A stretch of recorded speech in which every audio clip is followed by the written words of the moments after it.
Amém. Pode sentar, irmãos. Vamos abrir a palavra do Senhor na carta a Filemon.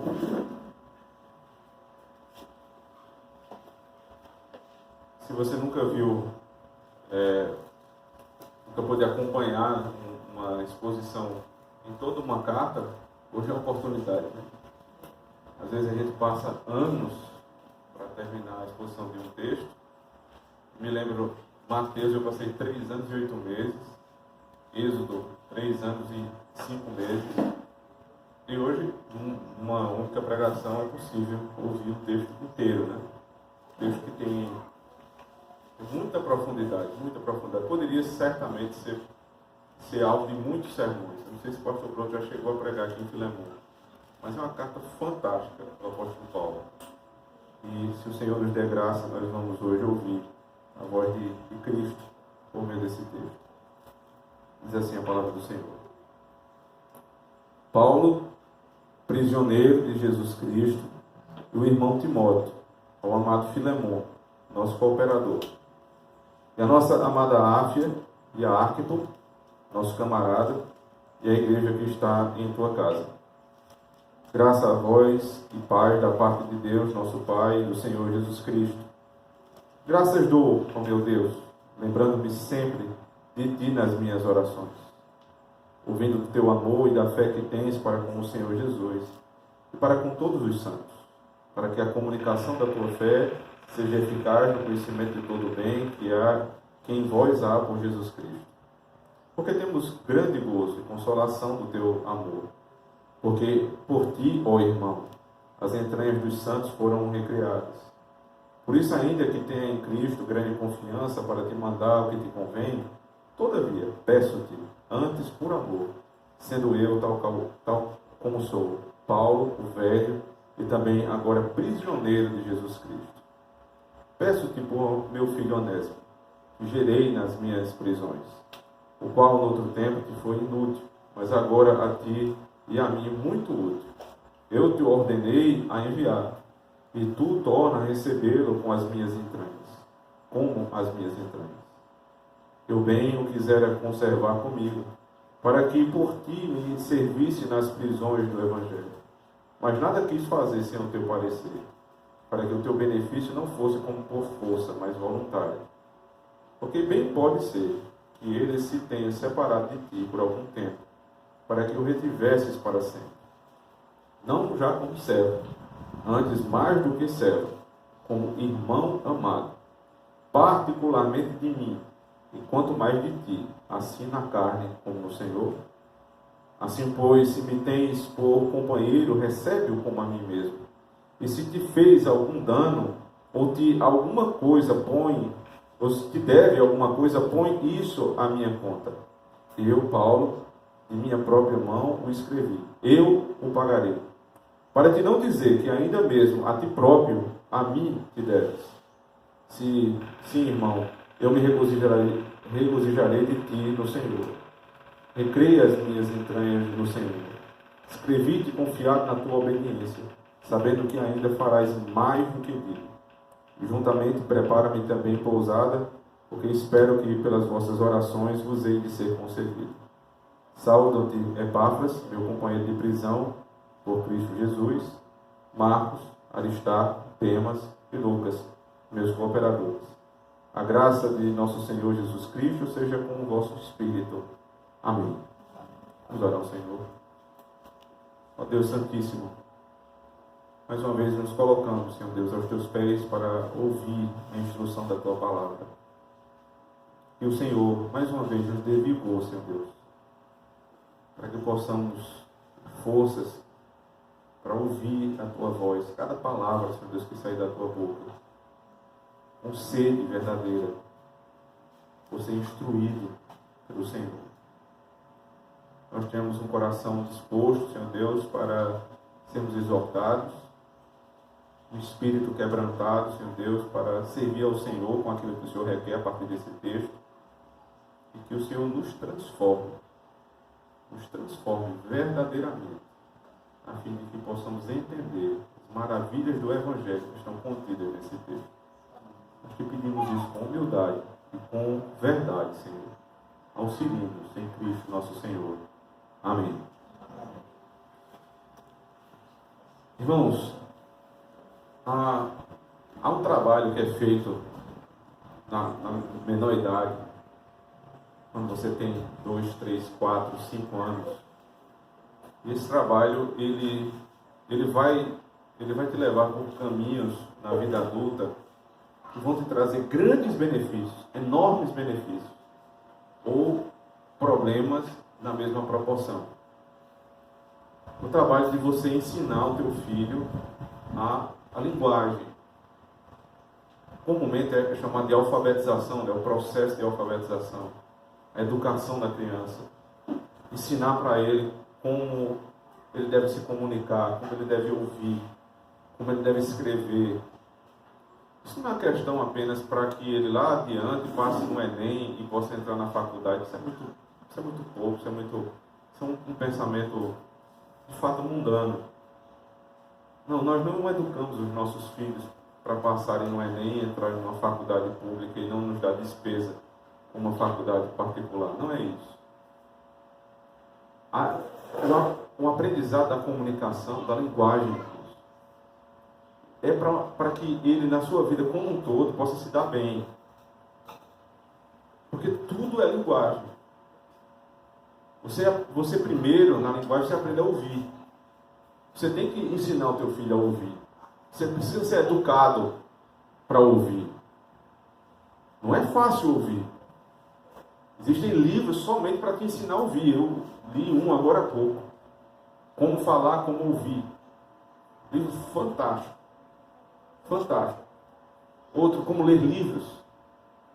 Porque você precisa ser educado para ler, educado para falar, educado para escrever, educado para ouvir. Tudo isso vai te garantir que você consiga, né, nas suas relações, tanto se expressar para o outro com uma certa precisão, quanto ouvir e entender o que o outro está falando para você. Isso é o básico da nossa vida. Isso é o básico das nossas relações. Então, o mal que se faz a uma criança quando ela não é bem estruturada na sua alfabetização, é um mal que ela vai carregar para a vida inteira.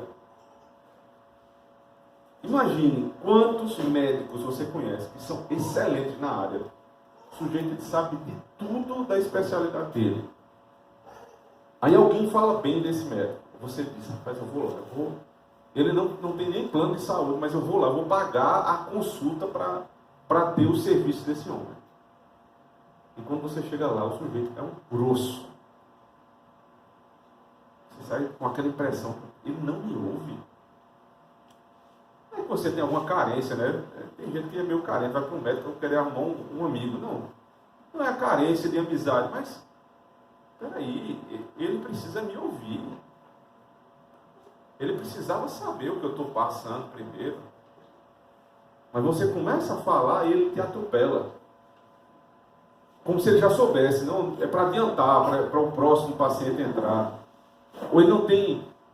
a fala do outro parece dar comichão no ouvido dele. Ele não quer te ouvir. Uma pessoa que não foi educada para ouvir. E quando ele vai falar, por exemplo, ele tem uma notícia ruim para te dar, o teu caso é sério e tudo. Mas isso, quando você tem jeito para falar, a mesma má notícia pode ser dada de uma maneira ou de outra. E essa delicadeza, irmãos, infelizmente, eu estou citando os médicos, não porque eu tenho nada contra, né? Tem pessoas na minha família que são médicos, grandes amigos meus médicos, mas não é nada pessoal. É porque vocês que sabem, né, ou passaram por situações assim, têm noção de como é grave isso. A falta de tato na comunicação na medicina é uma coisa impressionante. Sabem de tudo a respeito do corpo humano, menos do ouvido e da boca. Não sabem falar, não sabem ouvir. Isso se replica em jornalistas, engenheiros, pessoas da mais alta capacidade nas suas áreas, mas que não sabem falar e não sabem ouvir. Só que esse problema profissional não é um problema apenas profissional, é um problema da vida. Quantas situações que nós entramos em discussões foi porque você tentou falar uma coisa, a pessoa entendeu outra. E ficou com raiva. Distorções na comunicação. Algumas delas, talvez muitas delas, poderiam ser evitadas. Se nós tivéssemos pensado melhor na palavra que deveríamos usar, na entonação que deveríamos usar, no canal que nós deveríamos usar. Certas coisas não se falam por WhatsApp, por exemplo. Não é tudo a gente quer falar por WhatsApp, mas você tem que ter tato, por exemplo. Você está conversando com a pessoa no texto, ela não está entendendo bem. Meu irmão, pare, mande um áudio, ligue para a pessoa. Porque a comunicação, quando você usa de todas dos artifícios que ela tem, o tom de voz, o olhar no olho, você debela muitos problemas. Mas você não tem esse tato, você é direto sempre, você é seco, você inflama as pessoas. E até em situações que você não precisava ter problema, você vai ter problema. Quantas discussões no casamento a gente poderia ter evitado se nós tivéssemos pensado melhor no que iríamos dizer, ou na forma que iríamos dizer. Nós temos a impressão, depois da discussão, da briga, que nós brigamos por uma causa justa, mas a gente poderia ter falado melhor. Talvez a gente não tenha habilidade para isso. É terrível, irmãos. É uma coisa que dá dó, realmente, você perceber que o sujeito está tentando falar para você alguma coisa, ele tenta se expressar, mas as palavras não saem. A gente vê muito isso no gabinete. A pessoa não consegue falar. Veja que loucura. Está dentro dele a verdade, o cenário está todo posto, ele sabe o que precisa dizer, mas ele não consegue dizer. É terrível. Dá até angústia de quem está ouvindo. Você tenta completar a frase, porque o sujeito não consegue falar. O problema lá atrás na alfabetização, um problema que não foi resolvido lá atrás, atrapalha a vida dele profissionalmente, os relacionamentos em casa, o relacionamento na igreja, ele briga com todo mundo. Ninguém entende ele porque ele não sabe falar. Ele não foi educado para ficar calado, ele não foi educado para ouvir. É um problema sério, o problema de linguagem. Mas por outro lado, irmãos, quando você aprende, você tem vantagens impressionantes sobre os demais. Você se torna a pessoa que todo mundo quer pedir conselho. Você se torna aquela pessoa que os outros estão predispostos não somente a te ouvir, mas a fazer aquilo que você está pedindo. Não só pelo ofício que você carrega ou pela posição que você tem, mas pelo modo que você sabe falar. Você convence bem as pessoas. Também não é só retórica, não. As pessoas enxergam verdade, clareza nas tuas palavras. E elas estão dispostas a fazer aquilo que você pede. Pois bem, irmãos, o apóstolo Paulo era uma pessoa assim. Quanta sabedoria há na carta que ele escreve a Filemon. Quanta dificuldade estava envolvida ali. Um contexto assim, dificílimo. Ele escreve a carta, na segunda carta que ele escreve para uma cidade chamada Colossos. Escreveu aquela primeira carta, que a gente chama Carta aos Colossenses. Uma carta mais geral, para problemas mais gerais. E ao longo da liturgia vocês ouviram alguns textos. Mas agora ele não escreve para a igreja que estava em Colossos, mas ele escreve para um homem especificamente. Paulo, prisioneiro de Jesus Cristo, e o irmão Timóteo, ao amado Filemon, nosso cooperador. É uma pessoa específica, Filemon, que era cooperador da igreja. Filemon, ele cedeu a casa dele próprio para se tornar uma igreja. E por muitos séculos foi assim que aconteceu. No primeiro século, na verdade, a igreja geralmente se reunia em túmulos, cavernas, e depois passou a se reunir nas casas. As pessoas abriam suas casas e ali se reuniam. Uma dessas pessoas era Filemon. Era um homem, provavelmente, de uma certa condição. A casa dele era uma casa boa. Ele cooperava com a obra do Senhor naquela situação, né? Mas houve um problema ali na igreja de Colossos, relativo justamente a Filemon, que era um senhor de escravos. E aí, veja, você pergunta logo, como é que um crente pode ter escravos? Que absurdo! A escravatura no Brasil foi uma coisa terrível, onde os negros eram escravizados. Aí você começa a trazer todo aquele imaginário que foi posto na nossa mente e acha que escravidão sempre foi aquilo que aconteceu no nosso país. E não foi. Escravidão na Bíblia tem outro contexto, né? Segundo a lei de Deus, quando você tinha uma dívida muito alta e você não conseguia pagar, o seu nome não era posto no SPC, não existia SPC. Se você acha que o SPC ele vem desde sempre, né? No Éden havia lá o Serasa, não, isso não é verdade. Não existiam essas coisas. Então como é que se comia? Né? Não era colocando o nome numa lista negra. Não, você não conseguiu pagar, então você vai trabalhar para esta pessoa que você está devendo até que a tua dívida seja quitada. Isso era escravidão. Então você tinha trabalhos forçados, o Estado intermediava essa relação, segundo a lei de Deus, para que fosse resguardado o direito de propriedade de cada um. Isso tem ligação direta com o 8º mandamento. Não furtarás. Então, para Deus, não se cumpre o não furtarás, colocando, né, o cara rouba a minha carteira com todos os meus pertences, e depois ele desce para o Roger. Eu continuo sem os meus pertences. Na lei de Deus, você furtou, você paga, você restitui. E uma das formas, se você não tivesse condições de devolver 2, 3, até 4 vezes mais aquilo que você roubou, era trabalhando para aquela pessoa. Então, são nesses termos que a escravidão se dava. E aí existia um homem que era escravo, vamos dizer, funcionário, né, nesse contexto, de Filemon, que está sendo citado aqui, chamado de Onésimo. Onésimo era um escravo fugitivo, e veja a providência de Deus como funciona. Onésimo estava em Colossos, uma cidade que Paulo já tinha pregado, fugiu dessa cidade para não continuar escravo de Filemon e foi até Roma, a capital do império, uma cidade enorme, né? Provavelmente tinha algo em torno de 1 milhão de pessoas na época, já era uma cidade absurdamente grande, ainda é hoje uma cidade grande, uma cidade com 1 milhão de habitantes. E ele vai se encontrar justamente com o apóstolo Paulo na prisão. Paulo estava preso em Roma e ele se encontra com o apóstolo Paulo na prisão. Então, que Paulo diz assim, filho que gerei em algemas.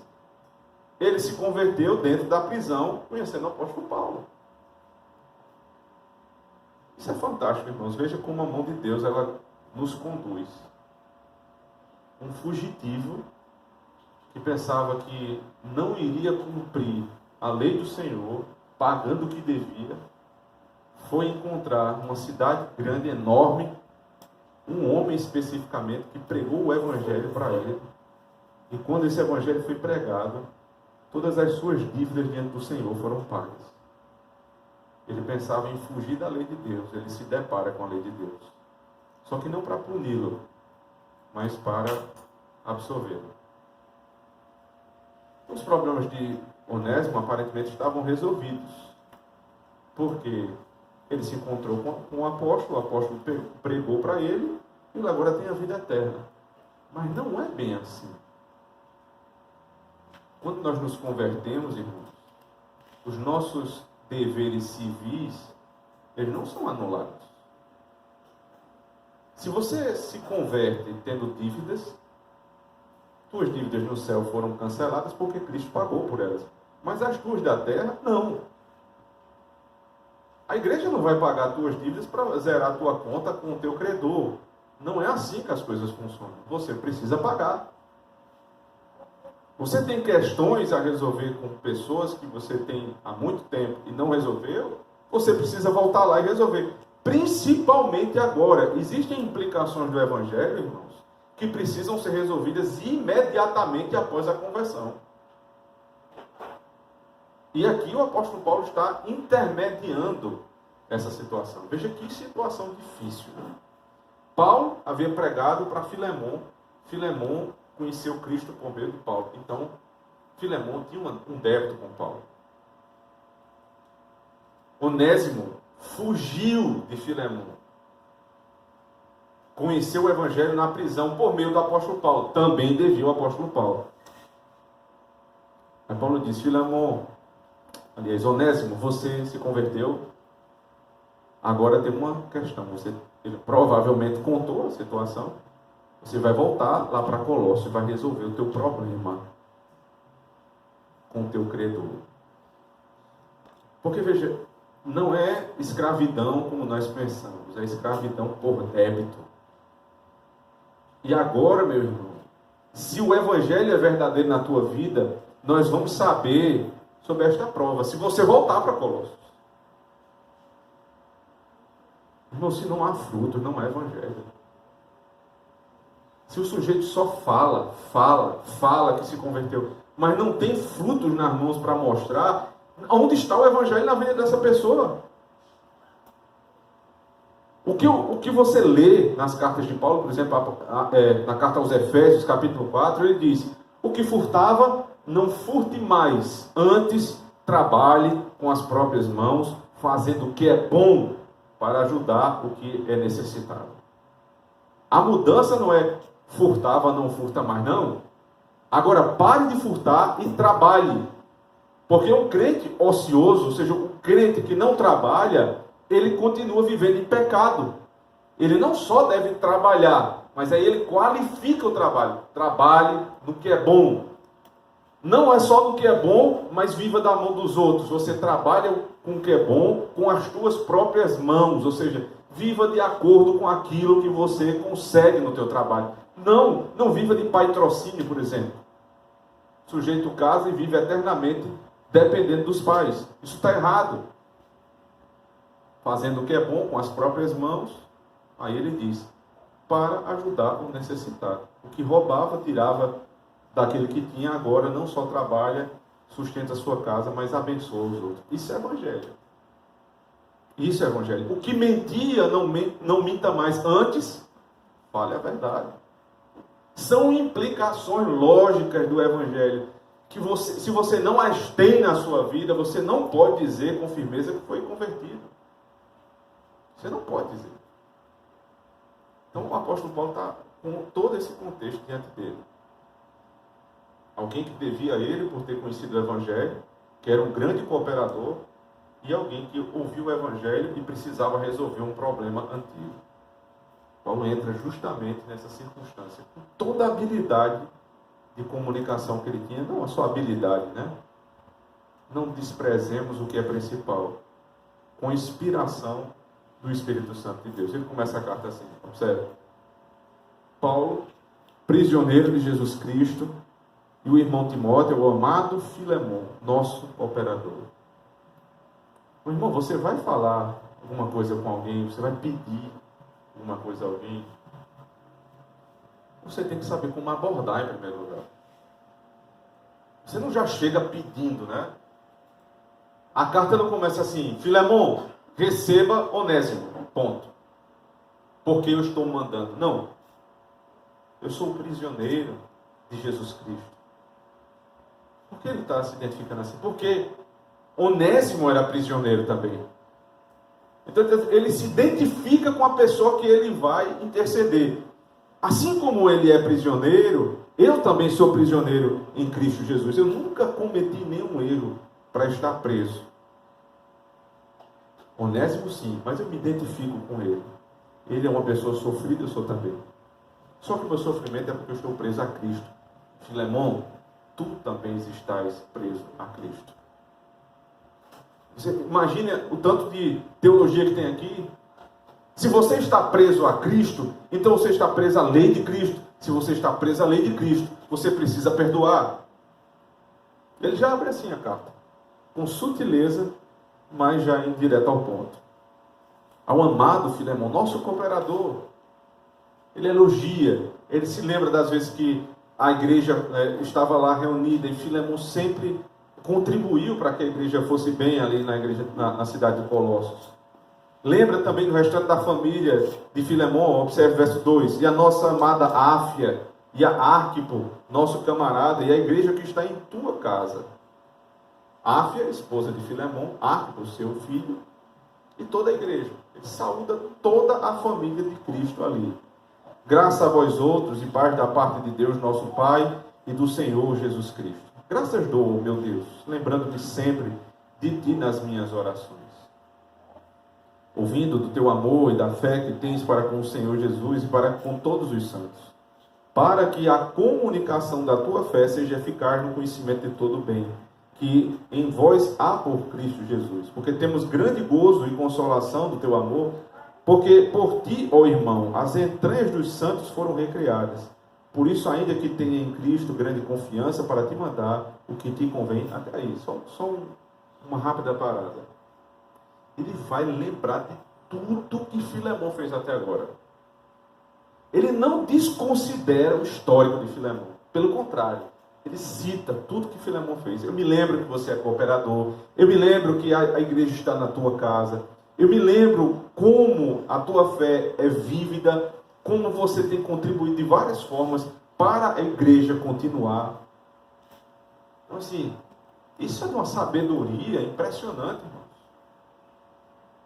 Quando você vai pedir algo, você tem que ter sabedoria, né? Ou você vai confrontar a pessoa. É preciso, muitas vezes, como diz o Senhor Jesus Cristo em Mateus 18, tem alguém algo contra ti, alguém tem um problema contra ti, vai lá, chega nele e confronta-o. Se ele te ouvir, ganhaste o teu irmão.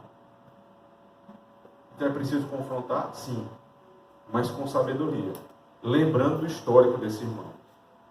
Ele diz no verso 8, por isso, ainda que tenha em Cristo grande confiança para te mandar o que te convém, todavia peço-te antes por amor, sendo eu tal como sou, Paulo, o velho, e também agora prisioneiro de Jesus Cristo. Eu podia te mandar, mas eu não vou mandar. Eu vou te pedir.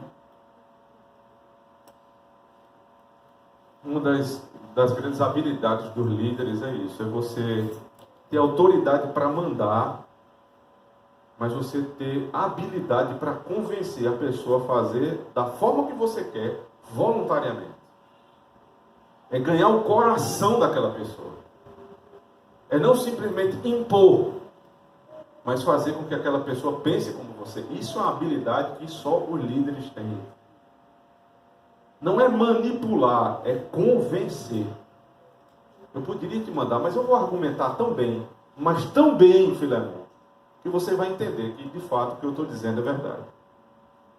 Uma forma de você criar laços muito fortes com as pessoas que você ainda não tem laços muito fortes, ou que você precisa, né, estreitar, existem duas formas, né? Hendrickson diz isso num comentário lá no Evangelho de João. Ele diz, você pode fazer um favor à pessoa, isso estreita laço, né? Você percebe que alguém está precisando, você vai lá e faz um favor, aquilo ali já abre um caminho para você começar a conversar com ela e pedir alguma coisa a ela. Mas mais profundo que isso é você, ao invés de fazer um favor, você pedir um favor. Você não tem muita intimidade com a pessoa, mas você chega humildemente pedindo, isso aí quebra qualquer um. Porque a pessoa que está ouvindo está dizendo, ele está se colocando, ele nem me conhece, ele está se colocando em uma situação de inferioridade. Paulo conhecia Filemon. Paulo tinha até certa intimidade com ele. Mas o convencimento que ele queria era voluntário. Ele pede. Não receba por imposição. Eu sei que eu poderia pedir, mas eu não vou pedir. Eu não vou te impor, eu vou te pedir. Por amor a mim. Quem sou eu? Paulo, o velho. Paulo já não é mais aquele menino lá de Atos 7, quando Estevão foi morto. E ele estava lá concordando com o que acontecia. Não era mais. Provavelmente ele já tinha aqui algo em torno de 60 anos. A idade tem suas vantagens, né, irmão? A gente vai ficando mais experiente, a gente vai tendo esse tipo de habilidade. Mas não espere ter 60 anos para aprender a ter essas habilidades que o apóstolo Paulo tinha. Se você aprender dele, você aprenderá muito mais rápido. Paulo, o velho, considera a minha carreira. Irmãos, quando um pai pede, né, ele pode pedir de duas formas. Ele pode, por exemplo, estar na sala de casa, acontece muito nas nossas casas, não é possível que aqui em João Pessoa seja diferente. A gente está com sede, quer água, e vai pedir para o filho, a gente diz assim: menino, pega um copo d'água ali para mim. Ele vai pegar porque ele não é louco, né? Se você manda na sua casa, ele não é louco de dizer que não vai pegar. Mas ele vai, por dentro, ele vai mordido de raiva. Você pode dizer ao seu filho: filho, por favor, pega um copo d'água para mim. Todo mundo sabe que não é por favor, né? Porque favor você faz ou não faz. Ele não é doido de não fazer. Mas a forma que você pediu muda tudo. Ele provavelmente vai fazer o que você mandou e vai com um coração muito mais grato do que iria se você simplesmente o mandasse. Ele diz: Paulo, o velho, também agora prisioneiro de Jesus Cristo. Ele começa a pedir agora, veja, só no verso 10 ele começa a pedir. O texto tem 25 versículos. Os últimos 4 versículos são saudações finais. Os primeiros 4 são só introdução. O resto é tudo histórico. Preparação para o pedido. Aí ele vai pedir agora, verso 10.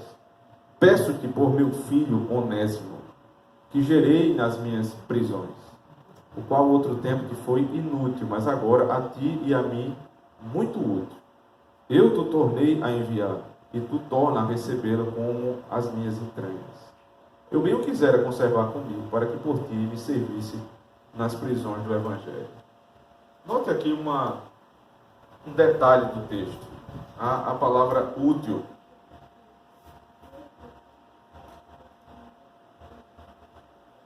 Talvez não seja tão fácil assim notar, porque em português onésimo não tem nada a ver com utilidade.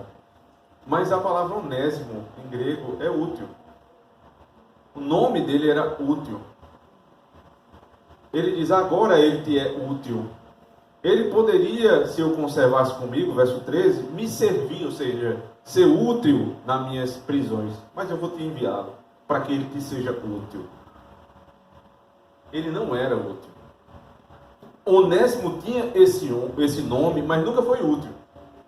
Provavelmente ele era aquele tipo de funcionário inútil, imprestável, que só dava dor de cabeça. E por fim ainda fugiu e provavelmente roubou Filemão. Porque Paulo vai dizer que vai pagar a dívida. E esse sujeito agora, depois de conhecer Cristo, agora ele pode ser chamado realmente Onésimo, útil.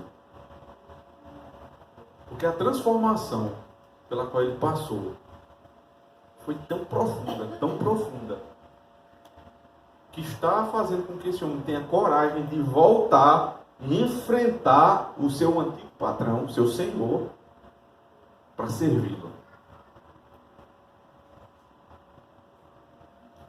A solução daquele que devia não foi fugir do Senhor, foi fugir para o seu Senhor, para lhe ser útil. Se isso não for evangelho, eu não sei mais o que é. Nós, irmãos, estávamos em débito impagável diante do nosso Senhor. E nós sozinhos, naturalmente, fugimos de Deus. Somos fugitivos do nosso Senhor. Como Caim, que quando pecou e matou Abel, o texto diz lá claramente: Abel se apartou de Deus. Aliás, Caim se apartou de Deus, perdão. O se apartar de Deus nada mais é do que fugir de Deus. Agora esse homem não foge mais de Deus, ele volta para os pés do seu Senhor. É exatamente a imagem do crente arrependido. Ele se encontrou com o apóstolo Paulo, que pregou o evangelho, e depois da pregação, ele teve que se ver com o seu Senhor, ficar de tete a tete com Cristo. E encontrou perdão e graça nele. Agora, Paulo está dizendo isso a Filemão. Ele vai te ser útil, como servo. Antes, irmãos, eu não servia para nada. Eu era imprestável aos olhos de Deus para a sua obra. Hoje nós temos algum empréstimo. Hoje você tem alguma valia dentro do reino de Deus. Hoje você vale muito para o Senhor e para a igreja do Senhor Jesus Cristo. E aí nós devemos buscar ser úteis em tudo que a gente puder. Com o nosso tempo, com os nossos recursos, com as nossas habilidades, colocando-os todas aos pés de Cristo. Porque é impossível que alguém que seja realmente, de fato, arrependido dos seus pecados, salvo em Cristo Jesus, e seja inútil na igreja. Errado também o é quando alguém pensa que, pelo fato de ser crente, ele tem que necessariamente pregar, necessariamente participar do louvor da igreja, como a gente conhece, né? Aquele grupo de louvor, ou de uma diretoria de SAF, de coisas dessa natureza, porque só assim você será útil. Não, a tua utilidade na igreja tem a mesma importância da minha como ministro da palavra e dos sacramentos. Me diga de que vale um ministro sem ter os irmãos. As coisas se completam. Só faz sentido ter diácono se tem pessoas para a diaconia ajudar. Só faz sentido ter presbítero para o governo de disciplina se existem pessoas para serem governadas e disciplinadas. Senão não faz sentido. Então, irmãos, todos, absolutamente, isso não é jargão, todos são úteis na igreja de Cristo, não como muitos pensam. Eu me lembro de uma irmã que chegou lá na igreja, já faz um tempo, ela inclusive está em Brasília agora, faz muito tempo que já saiu da igreja, e ela vinha da igreja evangelical, era muito envolvida lá com diretoria de tudo que você imaginar que existia de departamento, ela estava dentro, ou ela era diretora, ou vice, ou tesoureira, alguma coisa ela era. E a irmã, quando chegou lá na igreja, a primeira coisa que ela disse, pastor, eu quero ser útil, eu quero servir ao Senhor. Eu disse, mas que coisa boa, excelente, esse é o Espírito, irmão, vamos lá. Aí ela disse, o que é que eu faço? Eu disse, de imediato a irmã vai fazer o seguinte, a irmã vai participar de todos os cultos, reunião de oração, e vai participar da classe catecúmena para a irmã aprender.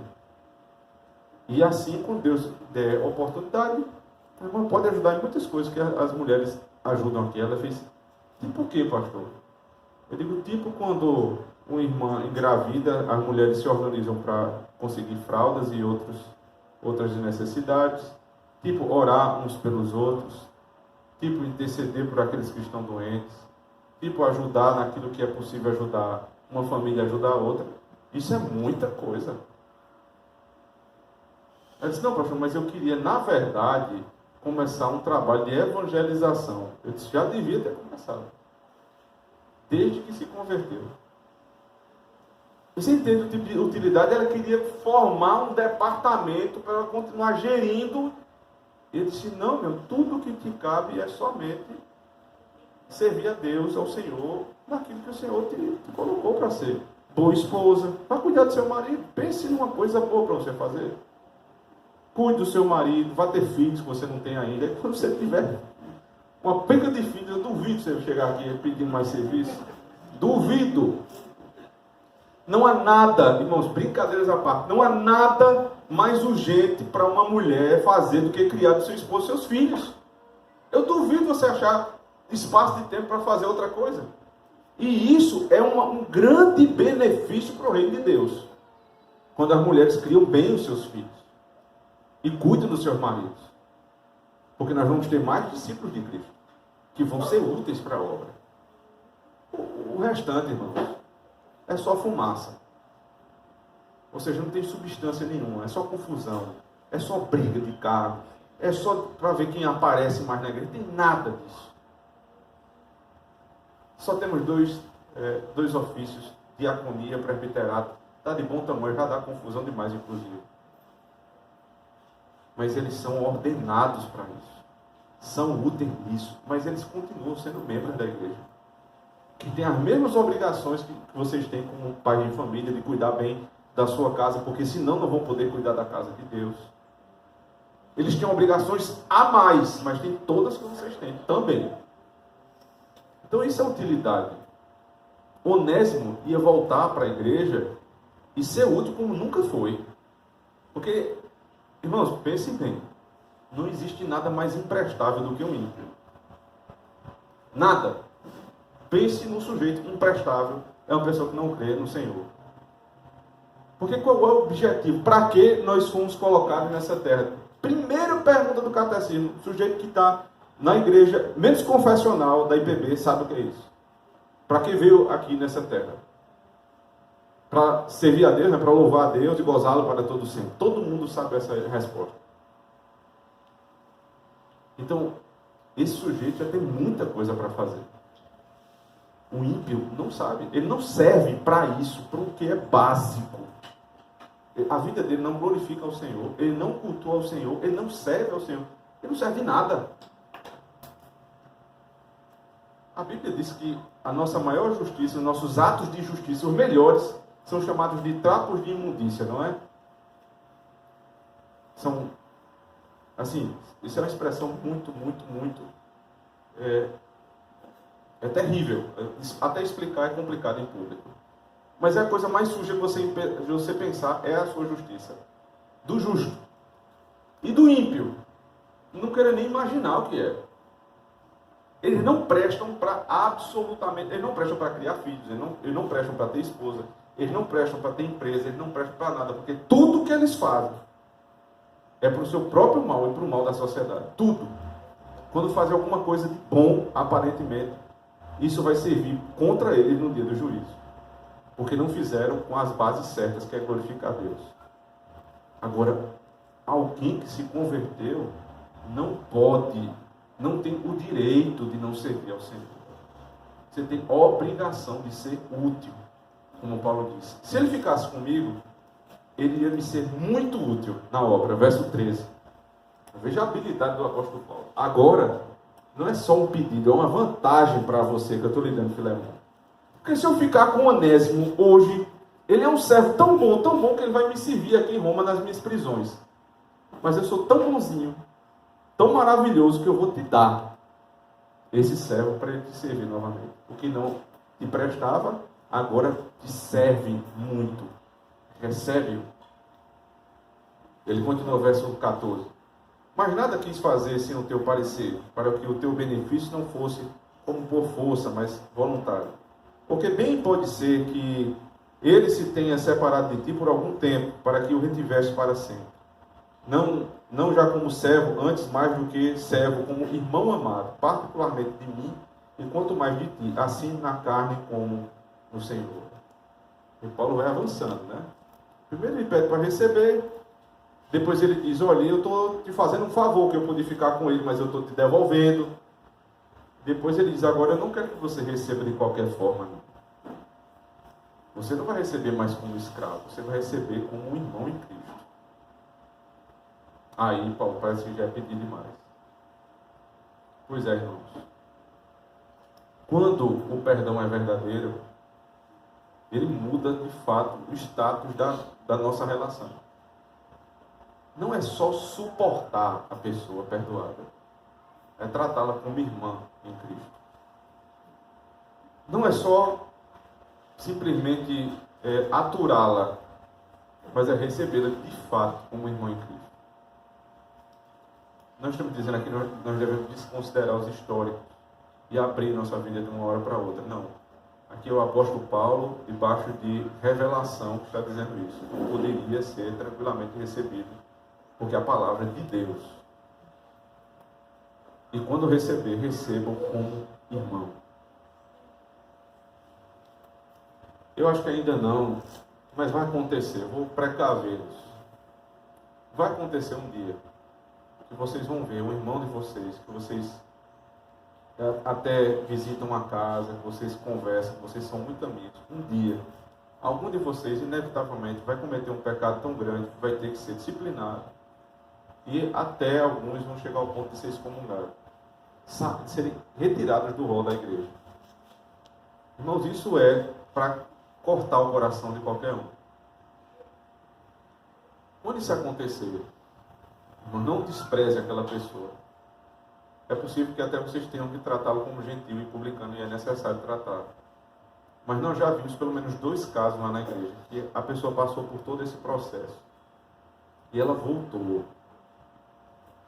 Ela foi disciplinada publicamente, afastada da igreja de Cristo. Passou por humilhação, que eu nunca vi uma coisa daquela. Mas ele sempre disse, eu vou voltar. Cumpriu toda a disciplina, passou por todos os passos da disciplina. E voltou, pelo menos 2 meses. Eu levei lá no púlpito. Foi um choro assim, geral na igreja. Comoção na igreja. Mas era um choro de alegria. Porque eu estava perdido, estava voltando. Aquele que havia negado a Cristo nas suas atitudes, agora estava novamente professando a fé do Senhor. E a igreja o abraçou como eu nunca vi. Isso faz 2 meses, ninguém nem cita, mas esse caso passou de uma forma... Ele está como se nunca tivesse acontecido nada. E foi uma prova para aquela congregação de saber receber um irmão que pecou como irmão em Cristo. Se ele cumpriu a disciplina, está apagado o mal que ele cometeu. Ele ceia hoje, ele voltou a ser amigo dos homens da igreja. Uma grande bênção do Senhor. Então isso aqui ainda é possível hoje. Nós devemos nos precaver e inclusive nos preparar para quando isso aconteça. Quando isso aconteça aqui nesta igreja, vocês possam lidar bem com uma situação dessa. Nos encaminhando para o fim, ele diz, verso 16, não seja como servo, antes mais do que servo, como irmão amado, particularmente de mim, e quanto mais de ti, assim na carne como no Senhor. Assim, pois, se me tens por companheiro, recebe-o como a mim mesmo. E se te fez algum dano, ou te deve alguma coisa, põe isso na minha conta. Eu, Paulo, de minha própria mão, o escrevi e o pagarei, para te não dizer que ainda mesmo a ti próprio, a mim te deves. Sim, irmão, eu me regozijarei de ti, no Senhor, recreia as minhas entranhas no Senhor. Escrevi-te confiado na tua obediência, sabendo que ainda farás mais do que Deus. Você vai receber como se estivesse recebendo a mim mesmo. Aí depois Paulo diz o seguinte, veja como há uma progressão na comunicação. Ele começa de maneira muito sutil, evidenciando a sua posição ali como servo de Deus, como prisioneiro, apresentando todas as credenciais que Filemão tinha, pedindo, não impondo, apresentando os argumentos a favor de Onésimo, até o ponto que ele diz. Agora, se você está pensando ainda em algum débito, aí Paulo pega a pena. Era um amanuense, né, que estava lá escrevendo. Paulo ditava e escrevia. Ele disse, me dá aí a pena. Agora é com o meu punho. Eu, escreveu lá, eu pagarei. Chamou toda a responsabilidade para si. Ele te deve, eu vou pagar. Porque muito provavelmente o que aconteceu foi o seguinte. Na saída de Onésimo, veja, para você fugir, você tem que ter algum recurso. Ele não só fugiu, isso já era motivo de débito, mas ele deve ter roubado alguma coisa e saiu fugido.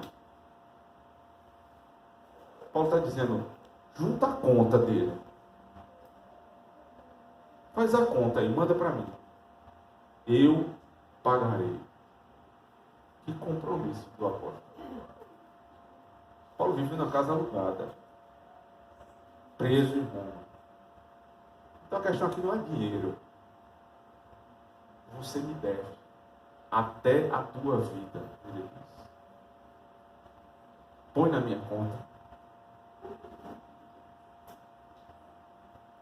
Quando nós chegarmos um dia diante do Senhor, o nosso Deus, Pai,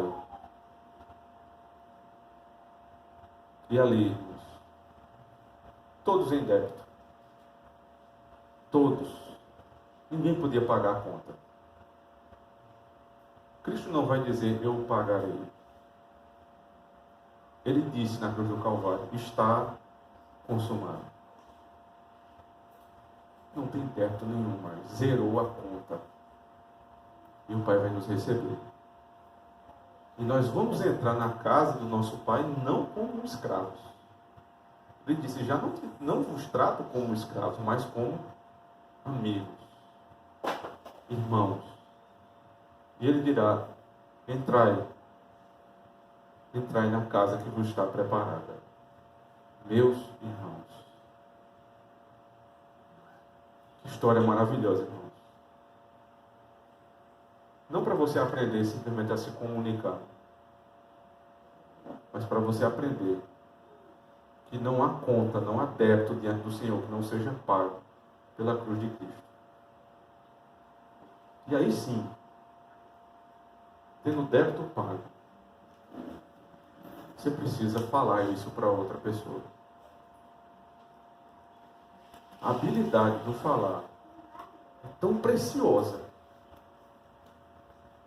que a palavra, a fé, vem pelo ouvir. Se alguém ouve, é porque alguém fala. Nós devemos ter tato, sabedoria para pregar a palavra. Mas não só pregar.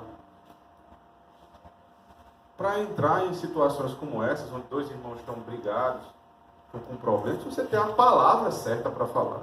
O modo certo de falar. A hora certa de se pronunciar, a hora certa de ficar calado. Meus irmãos, nós precisamos pedir a Deus sabedoria para lidar com esse problema dentro de casa. Teu marido chega do trabalho com a cabeça a mil e você vai já chegar pedindo 1 milhão de coisas para ele, pressionando ele está na cara que vai dar uma confusão. Minha irmã, tenha sabedoria, você está em casa, tem problema para resolver, olhe primeiro para o seu marido como ele chegou, né? Eu estou advogando em causa própria não, estou tentando aqui pensar na vida de todos os irmãos, né? Tenha sabedoria. A mesma coisa os irmãos. Então a mulher está lá com 3, 4 meninos, dando trabalho, chorando. Você vê, ei, pega um copo d'água para mim, faça não sei o que lá para mim. Pelo amor de Deus, tenha paciência. Sabedoria na hora de falar. Um fez algo que não agradou o outro, você vai falar isso na frente de todo mundo. Você vai pegar a pessoa e começar já descarregando as tuas angústias nela, vai dar confusão. É preciso ter sabedoria. Considere o histórico daquela pessoa que você está falando. Leve isso em conta. Diga à pessoa que você considera tais e tais virtudes que ela tem. Apresente a circunstância. Apresente quem você é, o que você está querendo fazer, quais são os seus objetivos com essa conversa. E só então fale. Porque tem gente que diz assim, não, porque eu sou sincero mesmo, eu falo na cara. Um dos pecados envolvidos no 9º mandamento é justamente falar a verdade de modo e em ocasião inoportuna. Isso é pecado. A verdade, de fato, cabe em todo lugar. Mas nem sempre, de toda forma e em toda hora. É preciso ter sabedoria para falar. É preciso ter sabedoria para ouvir. Que o Senhor nos dê essa sabedoria. Que o Senhor nos dê, inclusive, força para perdoar, como Filemão teve. A história diz que Filemão recebeu Onésimo. Onésimo muito o serviu. E eles voltaram a ser grandes amigos. A história da redenção conta que nós fomos feitos irmãos novamente. Nós fomos adotados na família de Deus. E nada pesa mais contra nós. Que esse mesmo perdão seja exercitado com aquele que precisa. Amém. Vamos orar ao Senhor. Senhor, tenha misericórdia, Senhor Deus. Das vezes que por inabilidade, falta de sabedoria, Senhor, machucamos os nossos irmãos. Mesmo que tenha sido para dizer a verdade, Senhor Deus, mas nós não temos o direito de machucar aqueles que foram lavados e remidos pelo Teu sangue. Comprados a preço de ouro, ovelhas do Teu rebanho, filhos Teus, ó Pai. Que ousadia nossa. Ajude-nos a ter sabedoria no ouvir, sabedoria no falar. A sempre, quando estivermos ouvindo, pensar o melhor dos nossos irmãos. E a sempre, quando estivermos falando, falar, Senhor Deus, a verdade com a doçura do Teu Evangelho. Quando formos apresentá-lo, apresentemos, Senhor Deus, graça e lei, mas sempre atentando, Senhor, que nós poderíamos ser os homens mais perdidos desse mundo, se não fosse esse mesmo Evangelho. Dá-nos essa sabedoria, Senhor. E dá-nos também a capacidade de perdoar, como Deus nos perdoa, o Senhor nos perdoa em Cristo. E assim, Senhor Deus, nossas relações serão muito melhores quando a nossa relação com o Senhor estiver completamente resolvida. Se alguém aqui não está em paz com o Senhor, que se arrependa dos seus pecados, Senhor Deus, e ouvindo esta palavra, te receba, Senhor. Porque esta pessoa também será recebida por Ti. E nós que já professamos a Tua fé, nos ajude, Senhor, e nos dê sabedoria em Cristo nosso Senhor. Amém.